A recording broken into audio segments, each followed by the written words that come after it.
Fala aí, meu amigo rubro-negro, minha amiga rubro-negra, seja bem-vindo aí para mais um vídeo aqui no canal Mengão Pós-Jogo, onde estaremos fazendo a análise da partida de ontem do Flamengo, frente à equipe do Fortaleza, lá em Fortaleza, no estádio Castelão, onde o Mengão Malvadão atropelou o Fortaleza 3-0, mais um atropelo do Flamengo. Vamos falar desse jogo.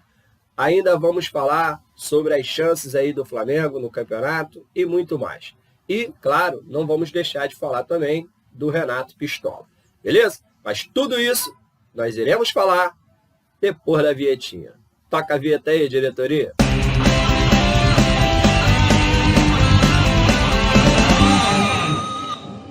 Bom, vamos lá, né? Jogo de ontem do Flamengo, não vou dizer que dessa vez foi um jogo horroroso de se assistir. Não foi. O Flamengo foi dominante durante toda a partida. O Flamengo dominou o jogo tanto no primeiro tempo quanto também no segundo tempo. O nosso goleiro Gabriel Batista não fez uma defesa difícil sequer na partida. Não que eu lembre, tá? O Gabriel passou praticamente com o uniforme inteiro limpinho. Eu diria até que a única participação mais efetiva do Gabriel no jogo todo foi o esporro que ele deu no Léo Pereira pela bola nas costas que o Léo Pereira ganhou. E aí a gente fala até o seguinte, né? A vida do Léo Pereira lá no Flamengo não anda nada fácil. Porque uma hora é o Diego Alves dizendo que ele é de outro mundo, né? E outra hora é o Gabriel Batista mandando o Léo Pereira para um determinado lugar para ele conhecer. Então, é uma coisa assim meio que estranha o comportamento de Léo Pereira nos jogos do Flamengo. Cada goleiro tem a sua maneira diferente, né, de convidá-lo a conhecer um determinado lugar onde uma certa ponte caiu. Bom, falando em si da partida, no primeiro tempo, eu vi que foi um jogo meio lento, né, meio devagar pra caramba. O Flamengo tinha a posse da bola, o Flamengo tinha as ações, o Flamengo não dava nem espaço direito para o time do Fortaleza contra-atacar, mas o Flamengo também era pouco efetivo, né, no gol. O Flamengo chegou até a arrematar muito mais até do que o Fortaleza no primeiro tempo, né? Thiago Maia, se eu não me engano, teve 2 chutes que ele deu para o gol. Ambos foram para fora, né? Mas o Flamengo não chegou a criar uma jogada assim que a torcida pudesse fazer poxa, quase saiu um gol do Flamengo. Não houve isso. Mas o Flamengo tinha total domínio da partida. E aí, torcedor, a gente tem que falar uma coisa aqui. Por mais que nós tenhamos um elenco que, mesmo o reserva do Flamengo, ele consegue ser melhor do que muito time bom por aí no Brasil, esse time não joga junto, esse time treina junto, né? Esse time treina junto. E querer exigir um futebol bonito desse time aí é meio complicado, tá? No momento, na conjuntura que estamos, querer exigir um futebol lindo, maravilhoso desse time do Flamengo é meio complicado. Eu acho até que o Flamengo fez um jogo em que ele realmente foi o dominante durante toda a partida, não foi brilhante, né? Eu fico até com a fala do PVC nos comentários da partida, que o Flamengo fazia um bom jogo, o Flamengo dominava a partida, o Flamengo só não era brilhante. Brilhante o Flamengo não era.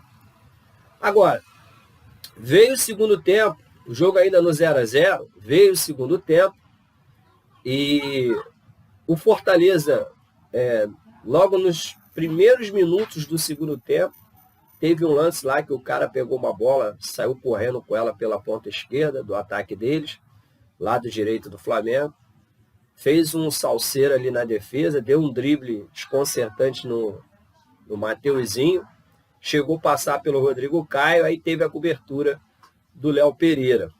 A bola nem chutada no gol do Flamengo, ela chegou a ser. Foi para escanteio. Foi o único lance assim, de mais perigo do Fortaleza durante toda a partida, diga-se de passagem. Depois o Flamengo voltou a controlar o jogo e aí veio os gols, né? Eu estava torcendo para que o Flamengo saísse de lá com a vitória, mas para mim, ontem, diante de todas as circunstâncias, 1-0 ontem, para mim, era goleada. Imagina 3-0. Então, o Flamengo teve o escanteio que o Andreas cobrou com uma perfeição assim, estúpida. Ele cobrou com uma perfeição aquele escanteio estúpido. Ficou mais do que claro que ou é a Arrascaeta que tem que cobrar, ou é o Andreas que tem que cobrar os escanteios. Ele cobra bem, tanto de um lado quanto do outro do campo. Ele cobra bem. E ele bateu o escanteio assim, quase com a mão.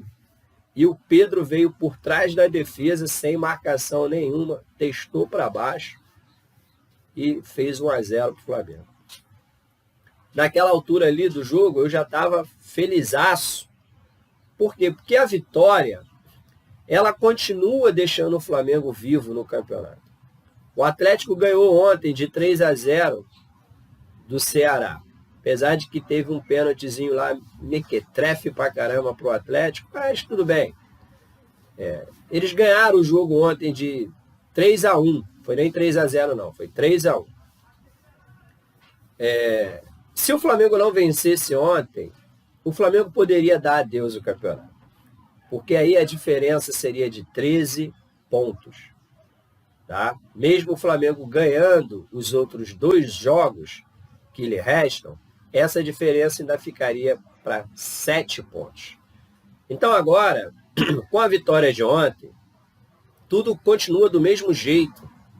O Flamengo hoje está a 11 pontos, mas nós sabemos que essa diferença não é de 11, essa diferença é de 5. Vencendo os 2 jogos, e a gente vai vencer os 2 jogos, essa diferença cai para 5. Temos um jogo ainda para fazer com eles aqui no Maracanã, em que a gente vai passar o carro em cima do time deles. E aí, essa diferença de 5, ela vai cair para 2. E aí, tudo que o Flamengo vai precisar para ser tricampeão é que o Atlético empate um jogo depois disso tudo. Se o Atlético empatar uma partida e o Flamengo vencendo, pronto, acabou. O Flamengo assume a ponta da tabela e se consagra mais uma vez tricampeão. Então a vitória de ontem era importantíssima. Por isso que cada jogo para o Flamengo agora é uma decisão. Se o Flamengo for ganhando todo mundo de 1-0, ele vai chegar lá na frente e vai brigar. Né? E a gente já está brigando contra tudo e contra todos. Porque é revoltante, né? A gente vê, ontem o Atlético Mineiro venceu de 3-1 o Ceará, com 2 gols do Hulk. O Hulk, o cara que vinha sendo convocado para a seleção brasileira, nos jogos da seleção brasileira em que o campeonato parou. Aí, quando a CBF decide que o campeonato não vai mais parar, né, simplesmente o tal do Matheus Cunha foi cortado. Quem era o cara imediato a ser convocado? O Hulk. Mas aí convocaram um sujeito lá que joga um campeonato assim, nossa, que campeonato digno de uma convocação para a seleção brasileira. O cara joga campeonato da Suíça. Suíça. Aí convocaram esse maluco para a vaga lá do Matheus Cunha. E o Hulk continua aqui, no Brasileiro, decidindo jogos para o Atlético Mineiro. Enquanto que o Flamengo está sem Gabigol, sem Everton Ribeiro, que estão lá na seleção brasileira do Tite. Bacana isso. Bacana. Então, assim, se tem que convocar 2 jogadores do Flamengo, porque eu não convoco um cara lá também, que está aí, destaque no campeonato. Eu tenho certeza absoluta que no final do ano o Hulk será eleito o melhor jogador do Campeonato Brasileiro. Tá? Apesar de que, na minha concepção, o melhor jogador disparado do futebol brasileiro é De Arrascaeta. Mas o Arrascaeta também não está nem jogando todos os jogos pelo Flamengo. Nem ele, nem Gabigol, nem Everton Ribeiro. Então, o que acontece? O Hulk será eleito o melhor jogador do Campeonato Brasileiro. Aí fica aquela pergunta.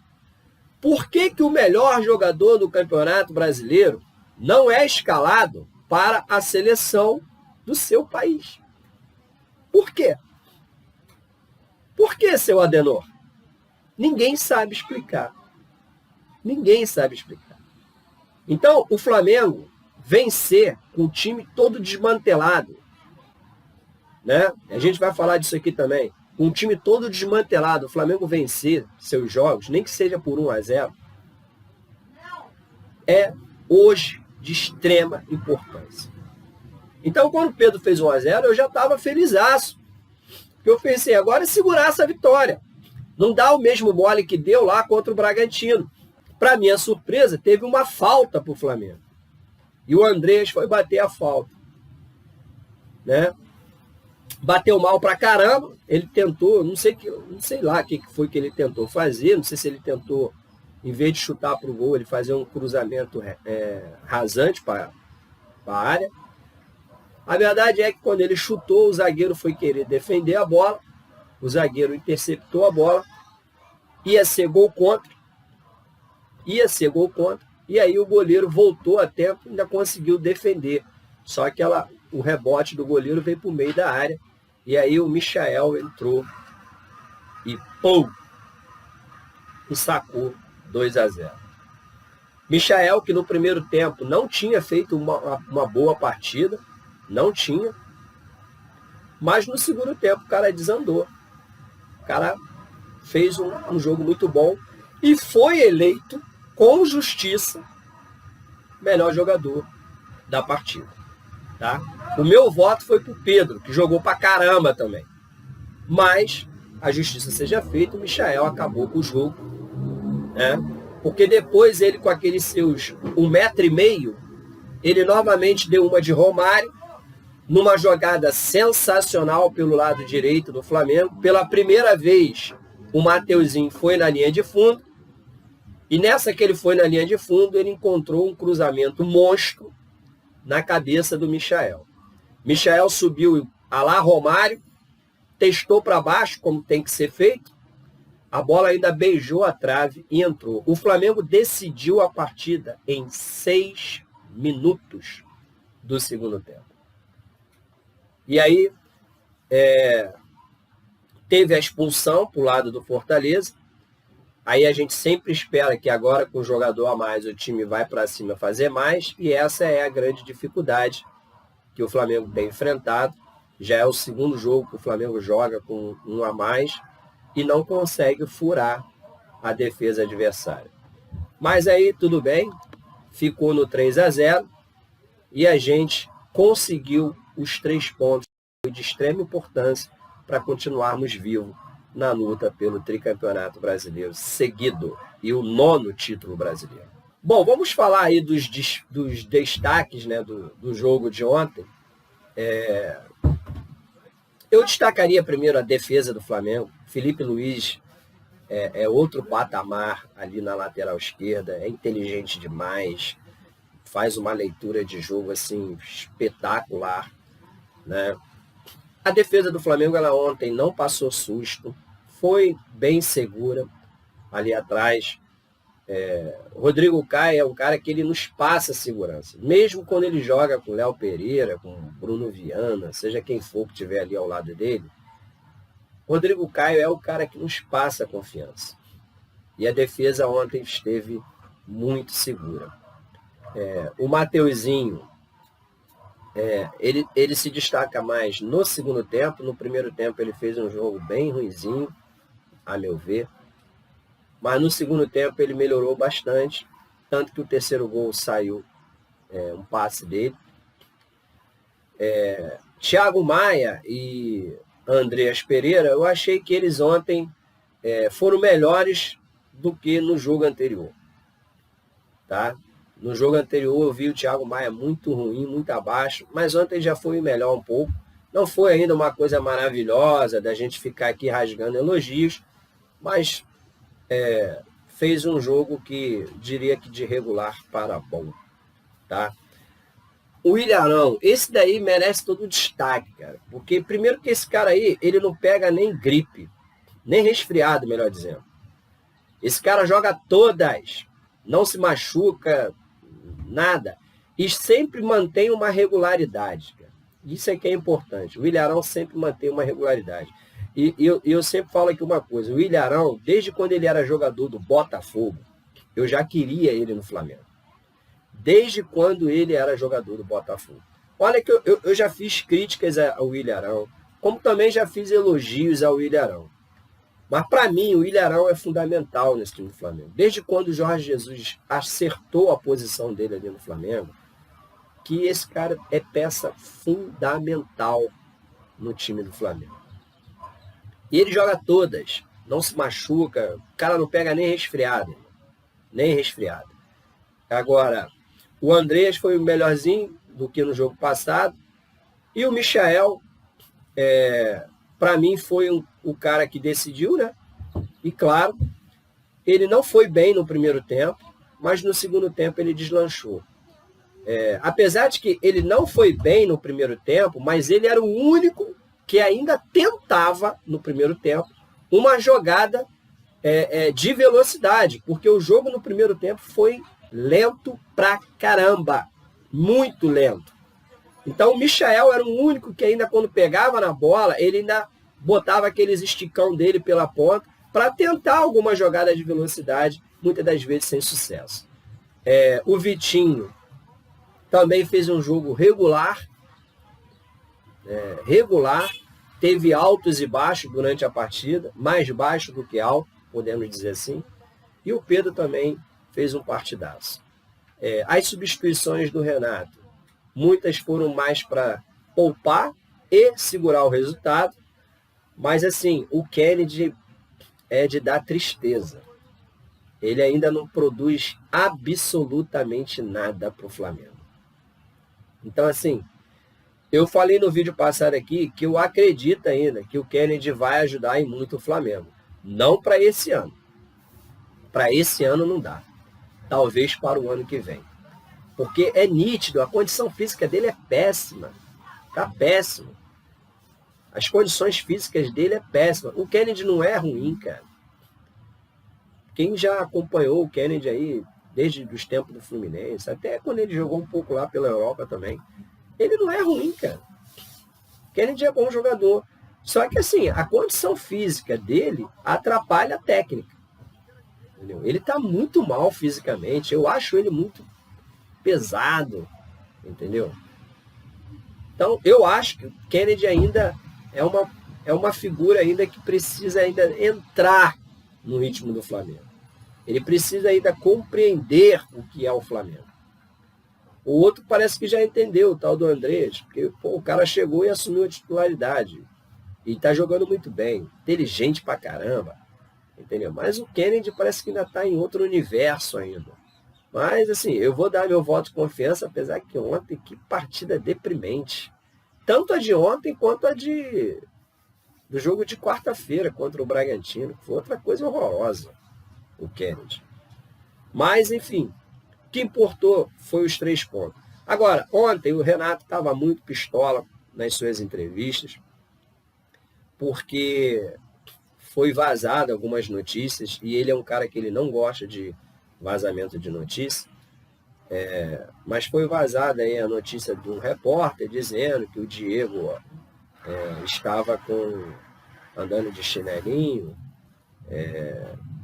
e que, enfim, passaram umas notícias que eram notícias falsas, né? Sobre o Bruno Henrique, que o Flamengo estava poupando o Bruno Henrique, um jogo importantíssimo como o de ontem, vamos poupar o Bruno Henrique. E na verdade não foi nada disso. O Bruno Henrique estava contundido, assim como o Diego Alves, que se machucou o pé também, e não tinha a mínima condições de jogar. Bruno Henrique, por sinal, será avaliado, acho que hoje, lá no CT do Flamengo. E o repórter estava aí dando notícia falsa. Bom, eu não sei quem é o repórter, também não procurei saber, nem vou procurar saber quem é o repórter. O fato é que o técnico do Flamengo ele tem razão nas reclamações que ele fez. E tem razão. E tem coisas que, de verdade, eu não sei se a pessoa que passou essa informação provavelmente pode ser alguém que está ali no dia a dia do Flamengo. Eu não sei com qual a intenção que essa pessoa fez essa informação. O fato é que isso daí joga o técnico contra a torcida. Porque ontem o que eu mais li no Twitter foi torcedor reclamando do Renato Gaúcho, dizendo que ele está abandonando o Campeonato Brasileiro, que isso e aquilo outro. Olha, eu vou dar a minha opinião aqui, tá? Não fico em cima do muro sobre essas coisas, não. Eu acho que o Renato Gaúcho ele tem que ser muito burro para ele não querer ser campeão brasileiro com o time que ele tem na mão. Tá? Essa é a minha opinião. Eu acho que ele tem que ser burro demais para não querer ser campeão com esse time aí. Porque o cara que tem um elenco como ele tem na mão dele, não querer ser campeão brasileiro, sinceramente, isso não passa pela cabeça do Renato. E o torcedor tem que ser muito idiota também para acreditar nisso daí, me desculpa. Mas o torcedor do Flamengo tem que ser muito idiota para acreditar que o Renato, com esse time que ele tem na mão dele, ele não vai querer ser campeão brasileiro. Que ele abandonou o Campeonato Brasileiro porque ele só quer ganhar a Copa do Brasil e a Libertadores. Olha, tem que ser de uma infantilidade muito grande. Porque qualquer treinador quer ganhar tudo. E o Renato, ele tem um sonho dele de colocar o nomezinho dele lá na história do Flamengo, como o Jorge Jesus fez. Tá? Jorge Jesus foi lá, chegou, ganhou tudo, só não foi campeão do mundo. Então o Renato quer a mesma coisa, ele quer ganhar tudo. Tá? Ele quer ganhar tudo. Só que o torcedor do Flamengo também ele precisa entender que tem um time lá na frente também que quer ganhar. Entendeu? Que quer ganhar. E o Flamengo ainda paga, e paga muito caro, tá? Pelo o enorme tempo que ele manteve Rogério Ceni no comando da equipe. Que graças a Rogério Ceni nós perdemos 4 jogos para times ruins, não foi para time bom. Tirando o Atlético Mineiro, o restante dos outros 3 jogos, nós perdemos para times ruins, graças ao Rogério Ceni. Tá? Então não vamos aqui chegar e ficar só criticando um cara que está com um resultado estupendo no time do Flamengo. Estupendo. Então, assim, eu acho uma tremenda imbecilidade querer achar que o Renato Gaúcho jogou a toalha e não quer mais saber do Campeonato Brasileiro. Eu não vejo por esse lado. Eu acredito até que se ontem o Flamengo não saísse de lá com a vitória, na minha opinião, deveria jogar a toalha. Porque não teria mais como correr atrás. Seria muitos pontos para tirar. A não ser que nas outras rodadas o time do Atlético Mineiro desse muito vacilo, coisa que eu não vou acreditar, porque o Atlético agora joga uma competição só. E os caras estão há 50 anos, 50 anos, sem ganhar um campeonato brasileiro. Tem noção disso? Então, os caras querem sair da fila, custa o que custar. Então é isso aí. Gostaria de pedir para você se inscrever no canal, você que assistiu o vídeo aqui com a gente. Inscreva-se aí no canal, tem a minha foto aqui no cantinho da tela para você clicar nela, caso esteja me vendo pelo computador, ou nesse botãozão vermelhão aí embaixo. Nesse botãozão vermelhão aí embaixo, caso você esteja me vendo pelo celular, onde está escrito inscrever-se. Clica aí, se inscreva no nosso canal, acione o sininho da notificação. A gente sempre vai estar aqui fazendo análise das partidas do Mengão, queridão. Belezinha? Quarta-feira tem jogo do Flamengo de novo, pelo Campeonato Brasileiro. Jogo esse contra a equipe do Juventude, no Maracanã, onde esperamos com certeza de conquistar mais esses 3 pontos e quem sabe até torcer por um tropeçozinho de leve aí do Atlético Mineiro. É isso aí, saudações rubro-negras, nos vemos no próximo jogo do Mengão. Valeu!